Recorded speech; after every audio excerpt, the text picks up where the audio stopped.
Fala pessoal, tudo bem com vocês?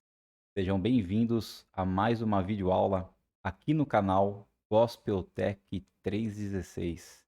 Eu sou Alessandro Moraes e hoje nós vamos juntos dar continuidade ao estudo do livro de Efésios. Hoje nós estaremos aí vendo a lição número 16. Nós ainda estaremos continuando no capítulo 4 do livro de Efésios e nós vamos aprender hoje coisas práticas da vida cristã. Na aula passada, na aula número 15, nós vamos ver a revisão aí, mas Paulo nos ensinou a como deixar o nosso velho homem, né? Aquela roupa imunda, aquela roupa suja, podre, né? Do mundo, e se vestir de uma nova roupa, um novo homem em Cristo Jesus.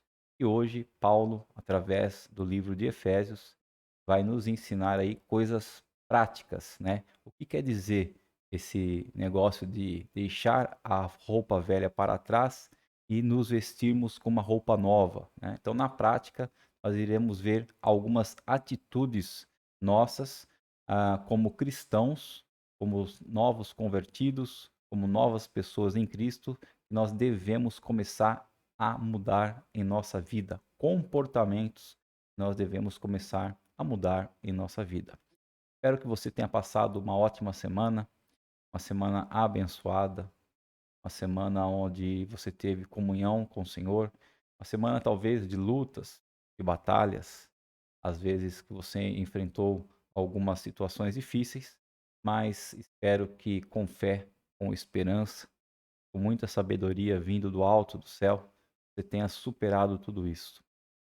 Enfim, pessoal, nós estamos aí hoje na aula 16, como já falei. Esse curso de Efésios, nós teremos ainda, além dessa, mais 12 aulas. Então, nós vamos até a aula número 28. Então, nós teremos praticamente aí mais uns 3 meses ainda pela frente de curso do livro de Efésios, o estudo ao livro de Efésios, né? Então, nós estamos hoje aí, hoje é fevereiro, né?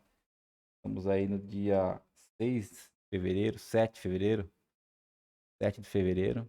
Então, nós vamos praticamente até o mês de maio estudando Efésios. E após o estudo de Efésios, eu já estou começando já a preparar um novo estudo. Vai ser um estudo muito interessante. Vai ser um estudo que eu quero pegar as promessas e as profecias bíblicas e contextualizar, né, trazer para o nosso cotidiano, trazer para o nosso dia de hoje, que nós estamos vivendo, seja na parte geopolítica, na parte financeira, na parte climática, né? Como que as profecias estão no livro que se chama Bíblia, estão se cumprindo nos dias que nós estamos vivendo. Então, vai ser algo muito, muito, muito pertinente, aos dias de hoje. Eu espero que esse curso venha abençoar não somente a minha, mas a sua vida também, ok? Então estejamos orando por esse curso, por mais esse curso, que eu ainda nem dei o nome para ele ainda, mas é um curso que a gente vai ver as profecias do Senhor, da Bíblia, se cumprindo nos dias atuais. Ok, pessoal? Então é isso aí. Você está chegando no canal Gospel Tech 316 agora, eu peço a você que se inscreva desde já no canal aí, que ative o sininho de notificações. Nós estamos aí ministrando o curso de Efésios nesse momento, mas se você for na playlist, já existem outros 2 cursos completos lá, que é o curso Alicerces Firmes, da criação a Cristo, e o curso de escatologia. Também nós já trouxe aí a parte básica, né, de Apocalipse, as coisas que irão acontecer nos dias finais. Ok? Então tem esses 2 cursos completos, e esse curso agora de Efésios, né? Lembrando que todos os cursos são gratuitos, nada é cobrado, ok? É tudo para a honra e glória do Senhor. Então vamos lá, pessoal.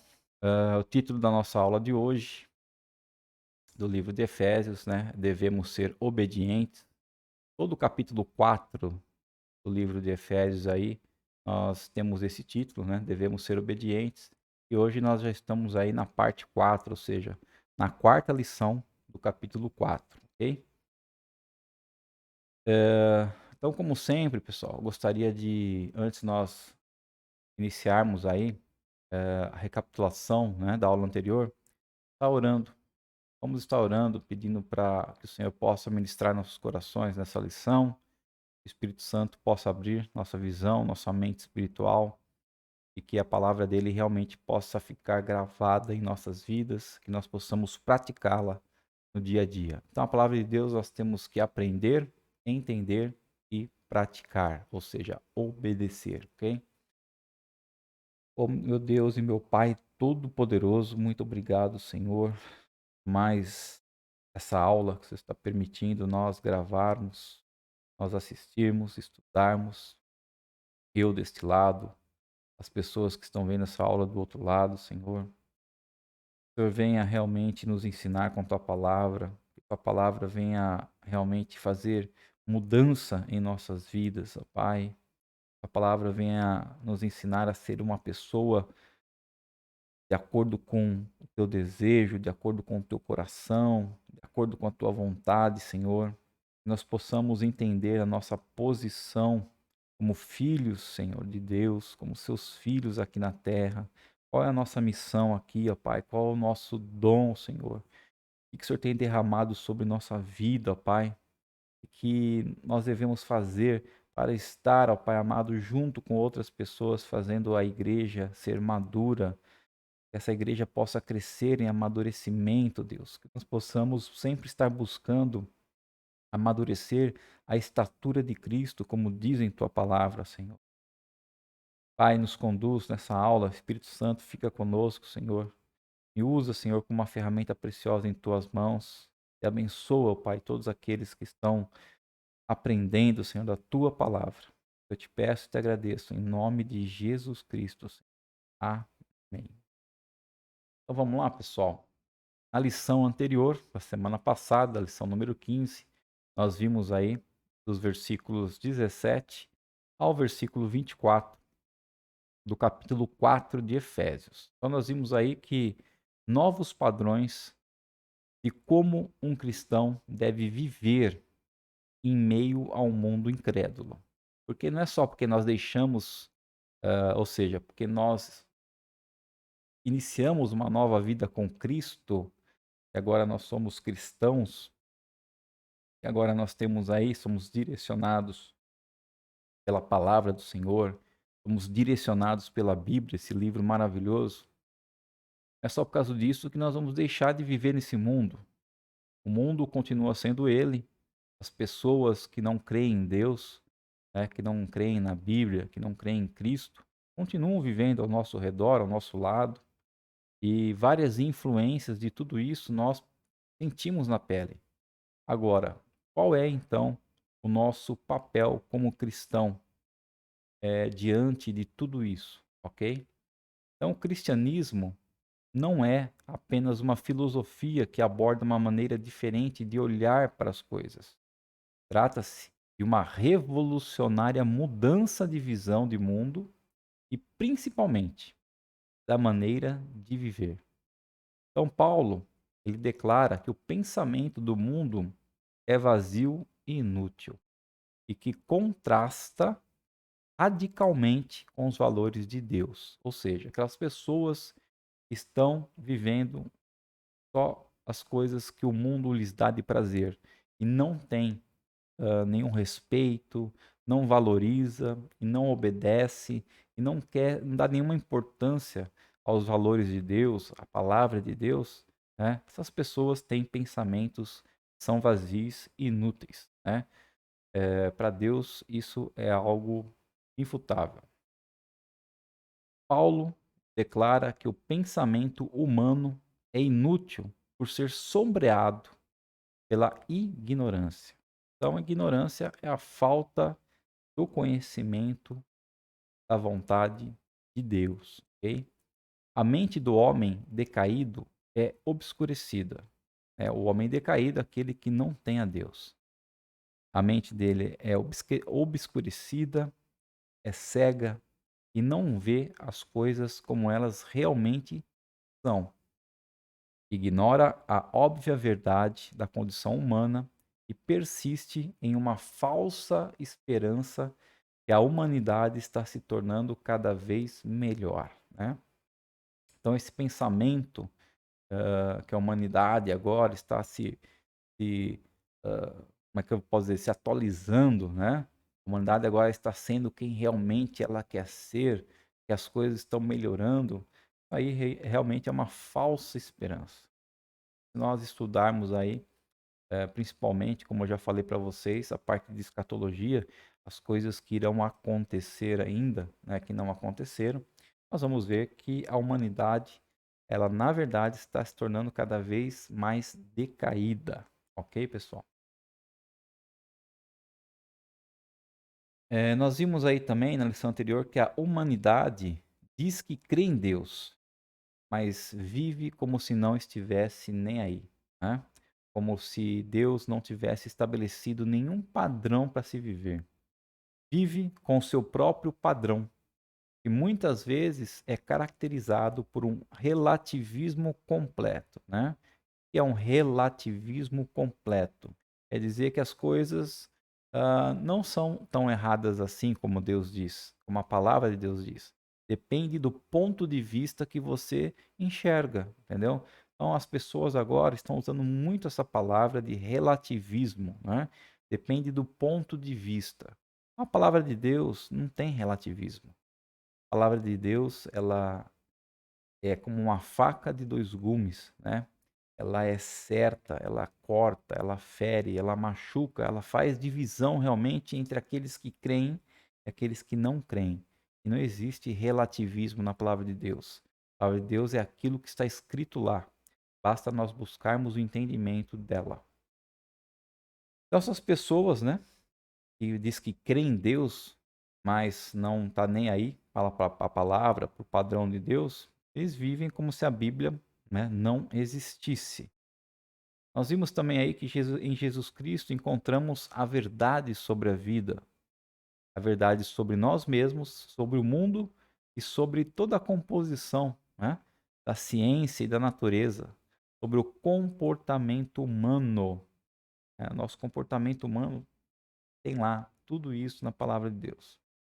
E vimos também que devemos estar atentos a fugir da nossa antiga mentalidade, nossas antigas atitudes e desejos corruptos, sabendo que aquele que está em Cristo é nova criação. Lembrar que nossa velha natureza foi crucificada na cruz com Cristo. Então, lembrar que Cristo morreu por mim e por você, por nós cremos nele, por nós que cremos na palavra dele. Então, Cristo já morreu por nós na cruz. Cristo já pagou os nossos pecados, pagou nossa dívida. Então, hoje nós temos que viver uma nova vida em Cristo. Temos que deixar a velha natureza, deixar aquela roupa suja, aquela roupa podre, e nos revestimos de uma nova roupagem, de uma nova vida, uma nova natureza com Cristo, uma nova vida espiritual. Ok, pessoal? Então, essa foi a revisão da nossa aula passada. E hoje nós vamos aprender, então, coisas práticas de como é deixar essa velha natureza e revestir da nova natureza em Cristo Jesus. Ok? Então, hoje nós vamos ver aí, a aula passada nós vimos sobre a base doutrinária. E hoje nós vamos ver do versículo 25 ao versículo 32 do capítulo 4 de Efésios sobre um cristianismo prático. Então, o objetivo da fé cristã nunca foi nos tornar religiosos, mas transformar radicalmente nossa forma de pensar e dirigir nossas vidas. Então, vamos ver o que é ser religioso, né? E que não é ser religioso, que é ser cristão. Então, religião envolve rituais dominicais, como culto, batismo, ofertas, coisas que acontecem na carne e não no coração, ou seja, coisas que acontecem exteriormente, coisas que outras pessoas que estão ao nosso redor podem enxergar, podem ver, né? Então essas coisas são religião e não aquilo que está dentro de nós, no nosso pensamento, no nosso íntimo, no nosso coração. Deuteronômio 10:16 e Jeremias 4:4 fala um pouco sobre o que é, né, que Deus quer que nós aprendamos, né? Deuteronômio fala: portanto, submetam-se a Ele de coração e deixem de ser teimosos, né? Nós temos que chegar diante de Deus com o nosso mais íntimos pensamentos, com o nosso coração, com o nosso desejo, com a nossa vontade interior realmente de servi-lo, de amá-lo, de obedecê-lo. E Jeremias 4:4 fala o seguinte: ó povo de Judá e habitantes de Jerusalém, removam os obstáculos de seu coração e mudem sua atitude perante o Senhor. Do contrário, por causa dos seus pecados, minha ira arderá como fogo que ninguém pode apagar. Ok? Então o Senhor é um Deus de amor, né? É um Deus benigno, é um Deus de muita paciência, é um Deus que quer salvar, é um Deus que quer junto com Ele o maior número de pessoas. Mas nós precisamos, aqueles que entendem a mensagem, a palavra, o chamado, precisam mudar as atitudes do seu coração, chegar até o Senhor, perante o Senhor, com o coração renovado, né? Coração de carne, não coração de pedra. Porque se não for assim, a palavra de Deus diz que, por causa dos nossos pecados, né? Nossas maneiras de agir no dia a dia, nossas ações, e não obedecem à palavra do Senhor, por causa disso, a ira dele se arderá contra nós. Tá? O caso aqui está falando de o povo de Judá e habitantes de Jerusalém, mas ainda serve para nos trazer para os dias de hoje. Okay? Então, a religião, essa parte externa, né? Mas a fé permeia nossa obediência diária em meio às reais situações vividas em nossa família, trabalho, escola, igreja, lazer e outras coisas mais. Então, essa fé que está dentro do nosso coração, dentro da nossa alma, as atitudes que nós tomamos, né, que nós fazemos em obediência, né, à palavra de Deus no nosso cotidiano, no nosso dia a dia, seja vivendo com nossa família, seja no nosso trabalho, seja na escola, na igreja, onde for, nós realmente nos posicionarmos e obedecermos à palavra de Deus. Isto é o cristianismo, ok? Então, religião é aquilo que as pessoas enxergam exteriormente, que nós fazemos no nosso dia a dia aí, né? Que são regras da igreja. E cristianismo verdadeiro é nós vivemos com fé e obedecendo a palavra de Deus em todas as situações. E aí então, né, vem uma pergunta aí. Você sabe a diferença entre religião e cristianismo? Então, religião é um esforço humano, é um esforço que nós fazemos como pessoas para se conectar com Deus. E vem do latim e significa religare. Agora, cristianismo é Deus descendo até o homem, até nós, na pessoa de Jesus Cristo, para conectar o homem com ele, né? Sempre que nós falamos, né, em conexão de Deus conosco por meio de Jesus Cristo, nós lembramos da passagem de quando Jesus está crucificado naquela cruz do Calvário, né? E ali no momento final ele brada, está consumado. E aí quando ele brada, está consumado, aquele véu grosso do templo, né, se rasga de alto a baixo. O véu que separava o lugar santo do lugar santíssimo. E isso é o significado que a partir deste momento que o véu se rasgou e Jesus cumpriu a missão dele aqui e pagou nossos pecados, né? Nossa dívida.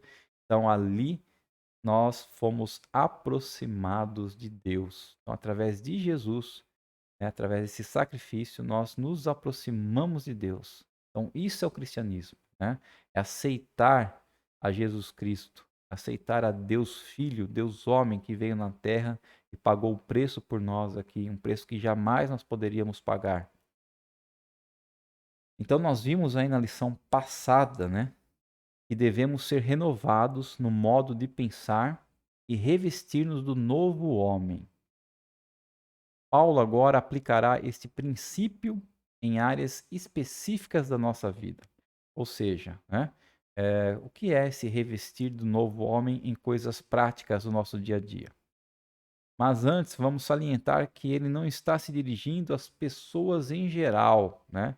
Então, o que Paulo vai falar agora, que nós vamos aprender nessa lição, não são para todas as pessoas, mas para aquelas que foram nascidos de novo e regenerados, ou seja, os cristãos, aqueles que creem em Jesus Cristo como seu Senhor e Salvador, aqueles que obedecem à palavra de Deus.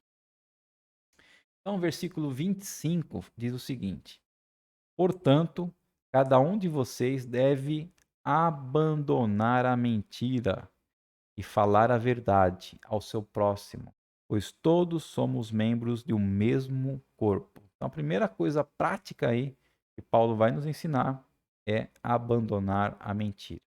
Então, você precisou por acaso ir à escola para aprender a mentir? Claro que não, né? Mentir é a característica mais básica do velho homem, porque seus traços estão diretamente ligados ao diabo, a Satanás, de quem éramos antes escravos. Então Jesus disse em João 8:44: o diabo foi homicida desde o princípio e não se apegou à verdade, pois não há verdade nele. Quando mente, fala a sua própria língua, pois é mentiroso e pai da mentira. Então, a única coisa que o diabo criou foi a mentira. O restante foi Deus quem criou. Agora, o diabo, ele foi o criador da mentira. A velha natureza geralmente fala a verdade para evitar ser apanhada, né? Então, mesmo a pessoa, às vezes, não sendo cristã, não acreditando em Cristo, na palavra de Deus, ela fala também a verdade, né? Por quê? Para evitar problemas e evitar confusões, evitar consequências. Então, ela tem essa noção, né, de moral, de saber que se ela mentir, pode ter consequências a mentira dela. Mas nós, os cristãos, nós temos uma motivação diferente para não mentir, né? Então a gente deixa de mentir não só por causa das consequências que podem causar para a gente, mas nós paramos de mentir porque nós nos despimos do velho homem que foi totalmente crucificado na cruz, né? Uma citação aí de Ray Steadman. Ou seja, nós temos que lembrar que Cristo, na cruz, pagou os nossos pecados e nos aproximou de Deus. E toda vez que nós mentimos ou toda vez que nós cometemos um pecado, nós estamos novamente crucificando a Cristo, dizendo que o que ele fez, o preço que ele pagou, o sacrifício que ele fez, não valeu em nossa vida. Então nós temos que lembrar isso. Nós não devemos pecar, nós não devemos mentir, nem fazer outras coisas que nós vamos aprender hoje. Por quê? Porque Cristo já pagou o preço por tudo isso. Ok? Você vê como isso é prático, né? Então, ao rejeitar a mentira e fazer um compromisso de falar a verdade, mesmo que isso possa doer em nós, nós estaremos andando no Espírito e vivendo em novidade de vida, né? Pastor Marcos Granconato, ele comenta o seguinte: o doutor Tomás de Aquino estava mergulhado em seus livros, né, quando foi abruptamente interrompido por um aluno que gritava: Mestre, vem até aqui. Há uma vaca voando lá fora. Aí o doutor Tomás levantou-se depressa e foi correndo até a janela e olhou para o céu.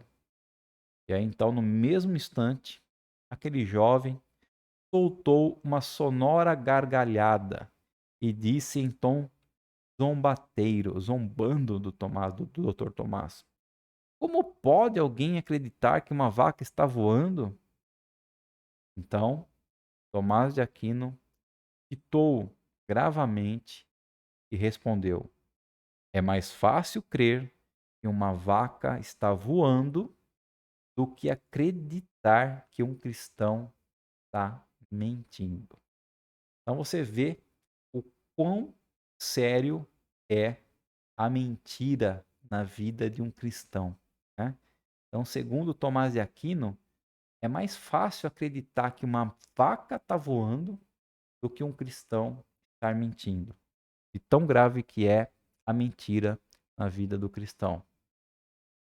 Então, nós temos que fugir da mentira, né? Seja qual for a forma que essa mentira se apresente. Mentirinha, é uma coisa de nada, tal, temos que fugir. Pois nem as vacas voadoras formariam um quadro tão absurdo quanto um grupo de crentes mentirosos, né? Então, a primeira coisa que Paulo nos ensina aí, nós devemos abandonar a mentira. Segunda coisa, versículo 26. Quando vocês ficarem irados, não pequem. Então, Paulo agora vai nos falar sobre a ira. Jesus Cristo se irou? Sim. Então, ele pecou? Não. Como sabemos quando a ira é justa e quando se torna pecaminosa? Ou seja, quando realmente, qual situação eu tenho direito de ficar irado, em qual situação essa ira vai acabar se tornando pecado em minha vida. Quando nos iramos, porque o nosso orgulho foi ferido, porque nós nos sentimos desprezados ou insultados, isso é pecado.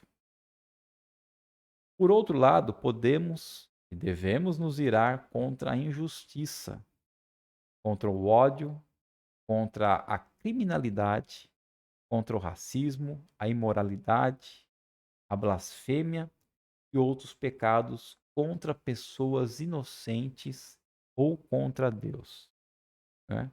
Então, resumindo, nós não devemos nos irar porque pessoas estão nos desprezando ou insultando ou ferindo o nosso orgulho. Ou seja, tudo aquilo que acontece conosco, de pessoas querendo nos deixar para baixo, nos incriminar, nos caluniar, nós não devemos irar contra essas pessoas ou contra essas situações.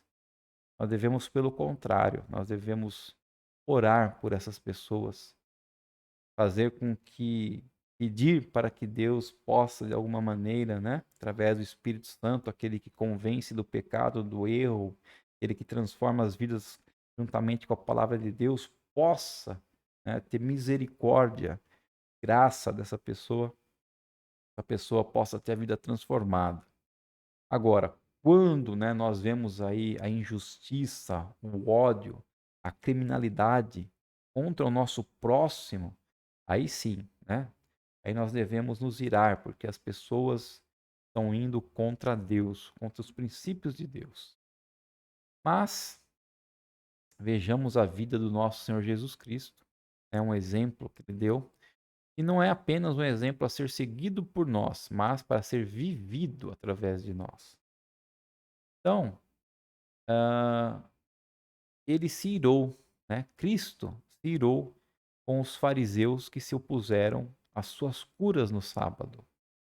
Então, contra isso, porque Jesus estava curando um próximo, ele estava fazendo algo de muito bom com as pessoas que estavam ao seu redor.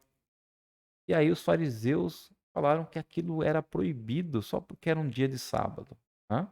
Não poderia fazer aquilo. Então aí Cristo se irou com isso. Ele se irou também quando os discípulos quiseram manter as crianças longe dele. Então Cristo também ficou irado, né? Você vê que nessas duas situações, Cristo não se irou porque fizeram algo contra ele, mas porque tentaram se opor contra pessoas que estavam ao redor dele, né? E ele se irou também contra o quê? O comércio de cambistas no templo. Por quê? Porque estava desonrando a casa de Deus, a casa do seu pai. Mas vemos também em 1 Pedro 2:23 que quando Jesus foi aviltado, quando foi atacado pessoalmente, olha lá, pessoalmente, ele não manifestou nenhuma ira em sua autodefesa. Ou seja, quando ele viu a injustiça contra outros, contra seu próximo, ele ficou irado. Agora, quando a injustiça foi contra ele mesmo, ele não manifestou a sua ira, né? Então, 1 Pedro 2:3 está escrito assim: quando insultado, não revidava, quando sofria, não fazia ameaças, mas entregava-se àquele que julga com justiça. Ou seja, entregava as suas vidas na mão do Senhor. E Paulo também nos ensina em Romanos 12:19 o seguinte: amados, nunca procurem vingar-se, mas deixem com Deus a ira, pois está escrito: minha é a vingança, eu retribuirei, diz o Senhor. Então, geralmente a gente quer se vingar quando alguém faz algo contra nossas vidas. A gente se ira e quer se vingar, mas a palavra do Senhor é bem clara e diz: nunca procurem vingar-se, mas deixa que Deus vai cuidar de tudo isso no tempo certo, ok? Então, continuando, né? Versículos 26 e 27, a palavra diz assim: apaziguem a sua ira antes que o sol se ponha, e não deem lugar ao diabo, né? Então, Ray Steadman nos lembra que é óbvio que Paulo, quando escreveu, não está dizendo aqui explodirmos de raiva, né? Às 7 horas da manhã, logo de manhã, quando nós levantamos, podemos pensar assim: bem, ainda faltam 12 horas até escurecer, até o pôr do sol. Então, eu tenho o dia inteiro para alimentar, né?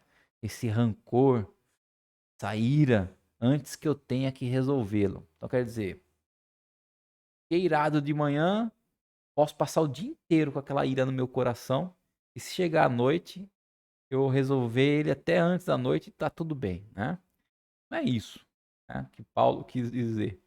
Então, Paulo, na verdade, está dando um aviso contra a ira.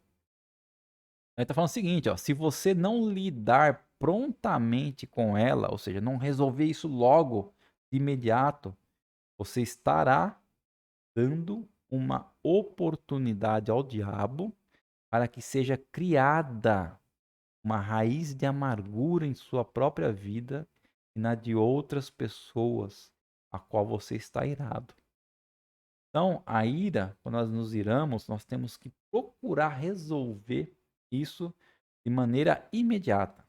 Porque quanto mais nós permanecermos irados durante muitas horas, mais chance nós estamos dando ao diabo criar raízes de amargura em nosso coração, né?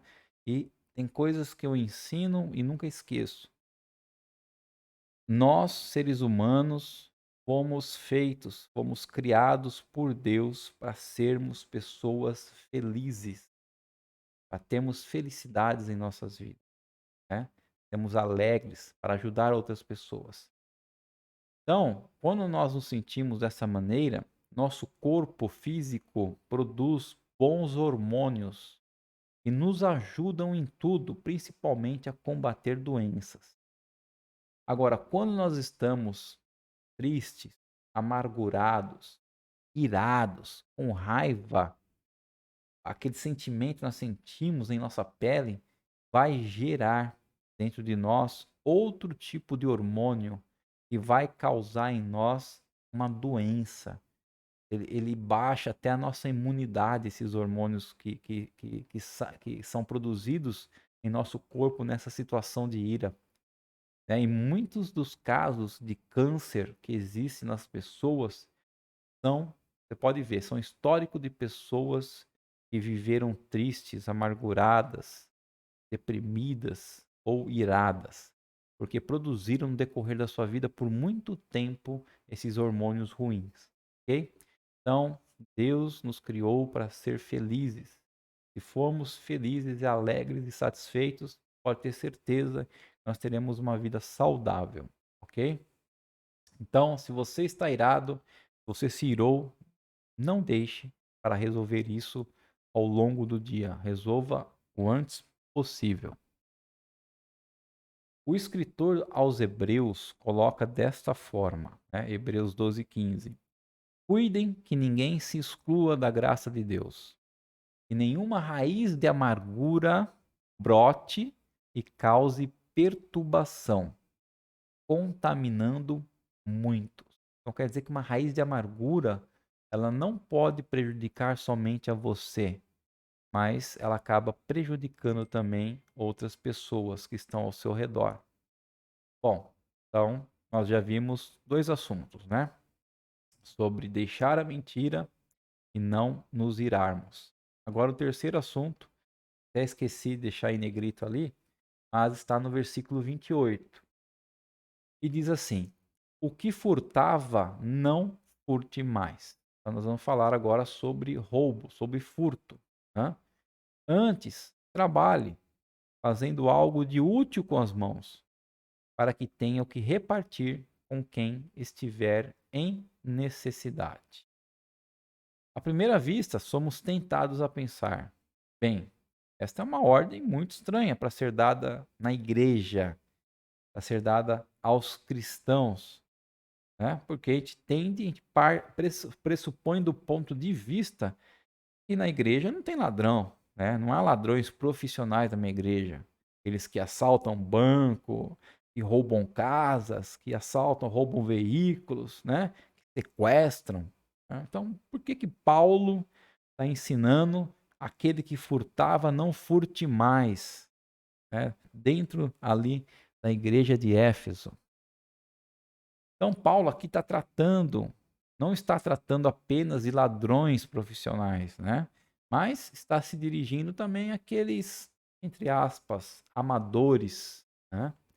E quem são esses cristãos? Quem são esses ladrões amadores cristãos, né? O que eles fazem e devem deixar de fazer?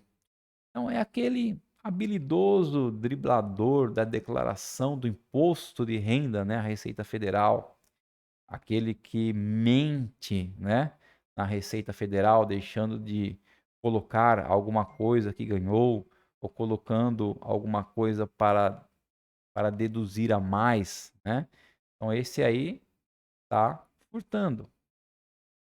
Aquele que altera, nem que seja apenas um pouco, né, o recibo do táxi ou o recibo do restaurante, da lanchonete, né, para receber um reembolso maior da empresa.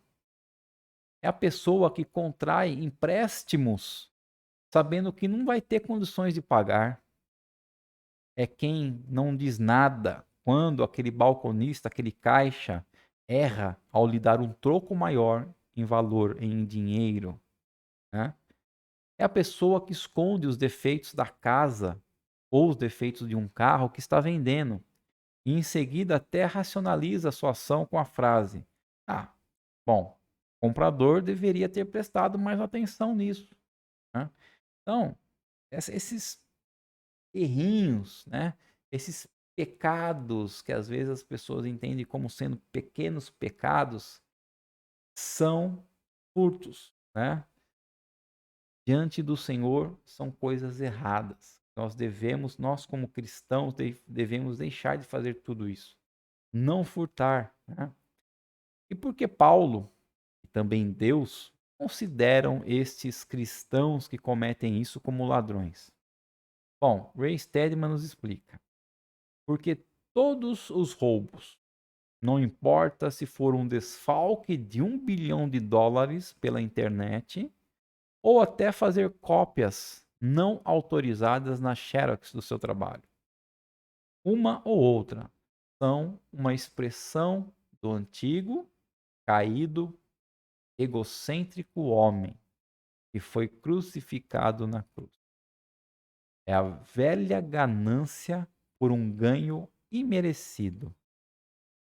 Um olhar afoito por qualquer atalho que o leve à riqueza. Né? Então, sempre que nós agimos com esse intuito, uma ganância, de um ganho imerecido, algo que nós não devemos ganhar, mas nós queremos muito, então nós nos fazemos de coisas erradas para tentar ganhar isso, né? Um atalho para que nós possamos ganhar mais dinheiro, mesmo que seja uma coisa meio ilícita. Tudo isso são expressões do homem caído, do antigo homem, do homem egocêntrico, que já foi crucificado na cruz, ok? Então tudo isso são furtos, tudo isso são roubos. É o que Paulo está falando para nós não fazermos mais, né? Mas Paulo nos adverte que simplesmente não roubar não é suficiente. É necessário que tenhamos uma genuína preocupação e compaixão para com os menos favorecidos. Ao nos revestirmos do novo homem, nossa motivação há de ser transformada. Né? 2 Coríntios 9:7, ainda Deus fala o seguinte, Paulo escreve lá, Deus ama quem dá com alegria. Então, o que Paulo está nos ensinando aqui em Efésios? Que nós não devemos furtar de forma nenhuma, nós devemos utilizar aquilo que Deus nos deu, aquilo que Deus nos deu de experiência, de sabedoria, aquilo que nós podemos fazer com nossas mãos, trabalhar para ganhar para o nosso sustento e para ajudar outras pessoas, tá? Então não basta simplesmente deixar de roubar ou furtar. Nós temos que trabalhar para ganhar para a nossa vida, para nos manter e para ajudar outros desfavorecidos, tá? Essa é a lição que nós devemos aprender. Bom, então nós aprendemos aí 3 coisas, né? Até agora, não mentir, não irar, não furtar. E agora nós vamos ver a última dessa lição de hoje, tá? No versículo 29, Paulo diz assim: nenhuma palavra torpe saia da boca de vocês, né? Nenhuma besteira, nenhum palavrão, mas apenas a que for útil para edificar os outros, conforme a necessidade, para que conceda graça aos que a ouvem. Então veja bem, as palavras que devem sair, né, da nossa boca são palavras que fazem outras pessoas que ouvirem crescer, edificar, né? E isso não a todo momento, mas conforme haja uma necessidade, ok? Então, no original grego, Paulo literalmente diz assim: não deixe que palavras podres, né? Palavra torpe é palavras podres saiam da sua boca. Não há espaço na vida cristã para palavrões, obscenidades, fofocas, piadas sujas, espalhar boatos ou outras coisas. Isso tudo faz parte do quê? A velha natureza deve ser abandonada para que então o cristão se revista da nova vida em Cristo, né? Então, quando nós deixamos a nossa velha natureza, nós temos que deixar também de falar todas essas besteiras na nossa vida, ok, pessoal? Que diferença, então, depois que nós vimos essas coisas, que diferença prática, né, fará esse estudo da palavra de Deus na minha e na sua vida, tá? Vamos ver algumas coisas práticas aqui. Então, uma escolha a ser feita, né? Segundo Provérbios 12:18. Há palavras que ferem como espada, mas a língua dos sábios traz a cura. Você vê que quando uma palavra sai da nossa boca, ela pode ser tanto uma espada, uma flecha, uma pedra que vai atingir e ferir outra pessoa, como pode ser uma palavra de sabedoria que traz uma cura interior, uma cura da mente, uma cura da alma. Provérbios 15:1. A resposta calma desvia a fúria, mas a palavra ríspida desperta a ira. Então, o que você fala e a maneira como você fala é a que vai diferenciar seu relacionamento com as outras pessoas. E isso é uma escolha que nós devemos fazer. Bom, um dos riscos que corremos, se, né? Provérbios 21:9 está escrito assim: melhor é viver num canto sob o telhado, né, debaixo, um cantinho ali, debaixo de um telhadinho, do que repartir a casa com uma mulher, né? Aqui está usando mulher, mas nós podemos também ampliar essa a mulher para homem, pai, mãe, irmão, tio, seja quem for, né? Então é melhor viver num canto sobre o telhado do que repartir a casa com uma pessoa briguenta. Então, uma pessoa briguenta, rabugenta, né? É duro se conviver com ela. E no Provérbios 21:19, ainda continua escrevendo assim: melhor é viver no deserto do que com uma pessoa, né? Uma mulher, uma pessoa, seja ela quem for, briguenta e amargurada, né? Pessoa cheia de tristeza, cheia de mágoa, pessoa que não é feliz, que não é alegre. Então é melhor viver no deserto do que junto com uma pessoa dessa, né? Então, se nós somos pessoas que não obedecemos a palavra de Deus, provavelmente nós podemos ser essa pessoa que em Provérbios está falando, que é difícil se conviver conosco, né? Qual que é a nossa única saída para isso? É o temor do Senhor. O temor do Senhor é o princípio da sabedoria.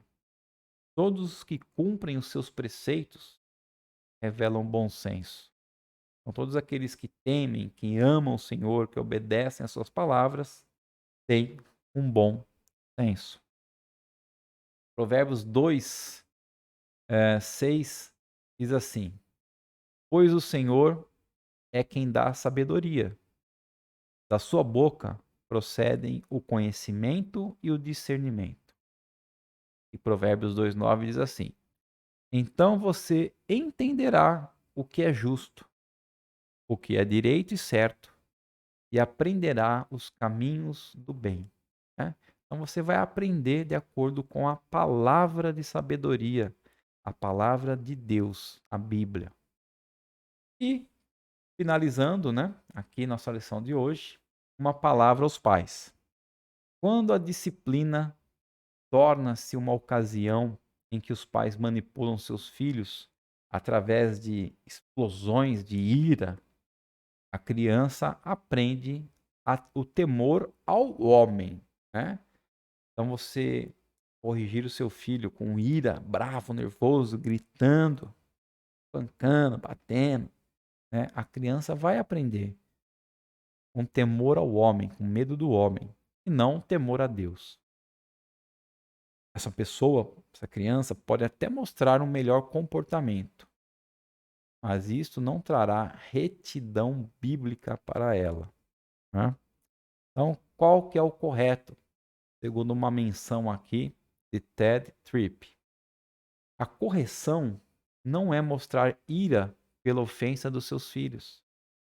É lembrá-los que seu comportamento pecaminoso ofende a Deus e então conduzi-los a Jesus, o único capaz de transformar seus corações, né? E essa citação nós podemos trazer também para nós, não só para as crianças, né? Não só para nós pais, que no momento de corrigir, temos que corrigir nossos filhos com sabedoria, diante da palavra, diante de fazer menção a Jesus para eles, dizendo: olha, meu filho, não faça isso, por quê? Porque Jesus nos ensinou assim, assim, assado, porque Jesus fazia assim, e não é para nós fazermos desse jeito. Isso também se refere a nós. Imagina nós como filhos de Deus, e toda vez que nós pecássemos, toda vez que nós errássemos, Deus reagisse e viesse contra nós de modo explosivo, com ira, e que não iria acontecer com nossas vidas, né?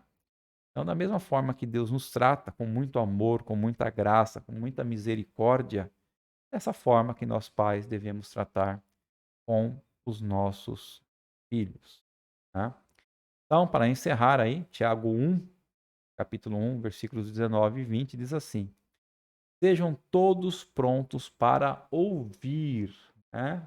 Por isso que nós temos 2 ouvidos e só temos uma língua, né? Então, sejam todos prontos para ouvir, tardios para falar e tardios para irar-se, pois a ira do homem não produz a justiça de Deus, né? Então, a ira, nós, quando ficamos irados, nada tem de proveito isso para a justiça de Deus. A gente deve ouvir mais, falar menos e, quando for necessário falar, procurar falar coisas que vão edificar o nosso próximo. Ok, pessoal? Então, nós vimos aí essa nossa aula de hoje, né? Que nós devemos, como cristãos, como aqueles que deixaram o velho homem e nos revestimos do novo homem com Cristo, na prática, né? E é isso que nós devemos fazer para realmente mostrar para as pessoas e para nós mesmos, para Deus, que nós temos a fé em nosso coração, cremos na palavra dele, que obedecemos a palavra dele, e o que nós não mais, que não cabe mais à nossa vida fazer, né? Então, nós vimos aí a primeira, que foi a mentira, não devemos mais mentir, né? A segunda, não devemos nos irar. Se nós nos irarmos por uma causa justa, devemos logo resolver isso. Vimos a terceira, que é não furtar, não roubar. Ao contrário, devemos trabalhar para sustentar a nossa vida e ajudar o nosso próximo. E a quarta coisa que nós vimos aí foi que da nossa boca não deve sair nenhuma palavra torpe, ou seja, nenhuma palavra podre, né? Não deve sair palavrões, obscenidades, piadas sujas, tudo que não vai, ah, tudo que não vai trazer crescimento, né? Tudo que não vai edificar a vida do nosso próximo, ok? Então espero que vocês tenham aí aprendido com a palavra de Deus, assim como eu aprendi. Espero que vocês tenham gostado da aula. Se realmente gostaram, peço um favor para vocês que deixem um joinha aí no vídeo e que compartilhem, né? Principalmente compartilhem essa aula, essa lição com outras pessoas, para que a palavra de Deus possa chegar também até elas. Ok, pessoal? Vamos estar orando para finalizar? Querido Deus e amado Pai, muito obrigado, Senhor, por mais essa aula, por mais esse tempo contigo que o Senhor nos concedeu, tempo de aprendermos sobre a tua palavra, tempo de aprendermos sobre nós mesmos, quem devemos ser diante de ti, tempo de deixarmos, ó Senhor, a religiosidade de lado para trás e sermos verdadeiros cristãos, ó Deus. Que eu possa continuar nos abençoando durante toda essa semana, Senhor. Que eu possa estar conosco, ministrando a tua graça, a tua misericórdia, o teu amor, o teu perdão sobre nossas vidas. Que eu possa estar nos livrando de todo mal, toda enfermidade, toda doença, roubo, assalto, furto, acidente, ó Pai. Envia os teus anjos, Senhor, dá ordem a eles para estar ao nosso redor, nos protegendo e nos segurando pelas mãos, ó Pai. Muito obrigado por tudo, Senhor, que nós te pedimos e agradecemos em nome de Jesus Cristo. Amém. Amém, pessoal. Desculpa aí a minha garganta, de vez em quando dá uma secada aqui, né? Apesar de vez em quando tomar água, mas dá uma secada e aí dá uma falhada na voz. Mas é isso aí. Pessoal, muito obrigado por ter ficado comigo até aqui e até a semana que vem, se assim o Senhor nos permitir. Um grande abraço, um grande beijo para todos e a paz do Senhor esteja contigo. Amém.